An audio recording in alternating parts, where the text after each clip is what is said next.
because it's the 400th anniversary of the death of William Shakespeare, I want to tell you what he said about answering the anger, the resentment about refugees, about answering those who don't want to settle refugees.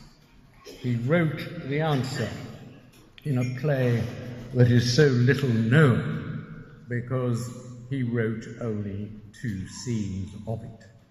It's the play Sir Thomas More, and the scene he wrote about refugees is in his writing, actually, in the British Library.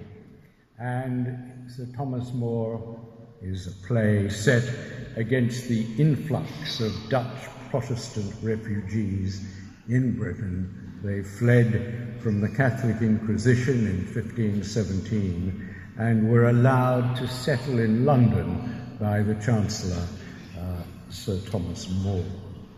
And in this scene that Shakespeare wrote, the London mob, spurred on by George Betts, an Elizabethan version of Alan Jones, demands to stop the migration of the strangers. Refugees were referred to as strangers. The strangers should be sent back. Marry, says George, in 16th century talkback radio language. The removing of the strangers cannot choose but much advantage the poor handicrafts of the city.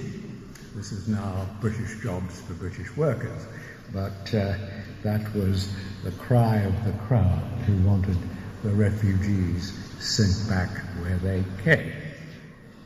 And in this immortal speech, Shakespeare has Sir Thomas reply: "Grant them removed, and grant that this your noise has chid down all the majesty of England.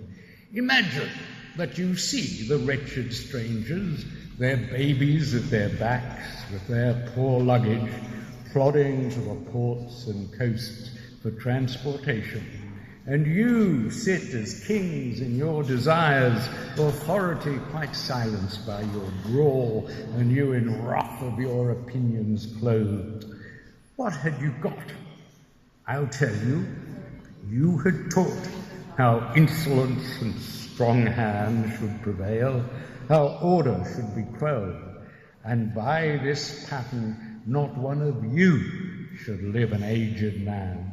For other ruffians, as their fancies wrought, with self-same hand, self-reasons, and self-right, would shark on you, and men, like ravenous fishes, would feed on one another."